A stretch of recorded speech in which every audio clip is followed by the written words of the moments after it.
एक छोटा सा सवाल, आखिरी सवाल।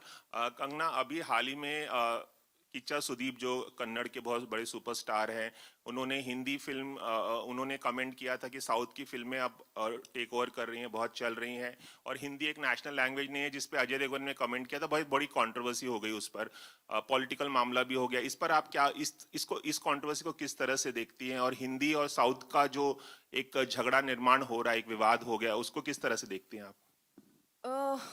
देर इज़ नो, अगर आप चाहते हैं कि आपको मैं एक डायरेक्ट आंसर दे दूं, there is no direct answer to this. जबकि आप मेरी स्टेटमेंट से निकाल लेंगे एक डायरेक्ट आंसर खुद ही। But if you can give me 2 minutes, then I can give you my thoughts on this subject. तो हमारा जो जो भी हमारा सिस्टम है, सोसाइटी है, उसमें of course we are a country of lot of diversity और लैंग्वेजेस एंड कल्चर्स, एंड हर एक का एक जन्म सिद्ध अधिकार है कि वो अपने, चाहे मैं पहाड़ी हूँ, मैं अपने कल्चर पे, अपनी लैंग्वेज पे गर्व महसूस करूँ। लेकिन हमारा जैसे देश है, to make it one unit, हमें कोई तो थ्रेड चाहिए ना, to run through it, right? अगर हमें कॉन्स्टिट्यूशन को कहा जाए, अगर हमें कॉन्स्टिट्यूशन का सम्मान करना है, तो जब इन लोगों ने बनाई तो हिंदी को राष्ट्रभाषा बनाया। अब जब आप कहते हैं कि मुझे as Tamil is actually older than Hindi, लेकिन उससे भी ओल्डर है संस्कृत। अगर आप मुझसे मेरा बयान पूछना चाहते हैं, तो I think the national language should be Sanskrit, क्योंकि कन्नड़ा से तमिल से लेके गुजराती से लेके हिंदी सब उसी के से आई हुई हैं। तो संस्कृत को ना लेके हिंदी को क्यों बनाया, उसका जवाब मेरे पास नहीं है, राइट? वो उस टाइम के लिए हुए डिसीजंस हैं। लेकिन जब खालिस्तान की मांग होती है, जो वो कहते हैं कि हम हिंदी को नहीं मानते हैं, तो जब युवाओं को भटकाया जाता है, it's not about that, they are denying the constitution. You understand that? तो जब आप कहते हैं कि मुझे तमिल, वो तमिल का भी मूवमेंट हुआ था, they wanted a separate nation. जब आप कहते हैं बंगाल रिपब्लिक की मांग करते हैं और कहते हैं कि I don't consider Hindi as a language, then you are not denying Hindi, what you are denying is Delhi being the centre of the government.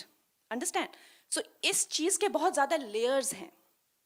तो जब आप इस चीज पे बात करते हैं, तो आपको इन सब लेयर्स का अंदाजा होना चाहिए।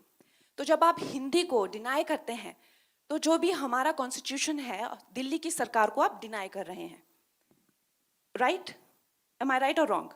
आप दिल्ली को नहीं मानते, क्योंकि हमारा संविधान, चाहे सुप्रीम कोर्ट हो, चाहे किसी तरह के एक्ट बने, चाहे दिल्ली में जो भी सरकार करती है वो हिंदी में ही करती है ना। अगर आप चाहे देश भी घूमते हैं, चाहे बाहर भी जाते हैं, जर्मन हो गई या स्पेनिश हो गया, फ्रेंच हो गया, they are very proud about their language. लेकिन no matter how dark the colonial history is, fortunately or unfortunately, English has become that link. Today, even within the country, we are using English as the link to communicate. Should that be the link, or should Hindi or Sanskrit be that link, or Tamil?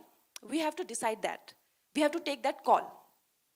So keeping all these in mind, a decisive call should be taken. As of now, Hindi संविधान में हिंदी राष्ट्रभाषा है। तो जो अजय देवगन जी ने कहा कि हिंदी राष्ट्रभाषा है, तो उन्होंने वो गलत नहीं कहा। अगर आप मेरी पूरी बात का निचोड़ सिर्फ यही सुनेंगे, तो वो आपकी कमी है। लेकिन अगर कोई ये कहता है कि Kannada is older than Hindi and so is Tamil, तो वो भी गलत नहीं कह रहे हैं।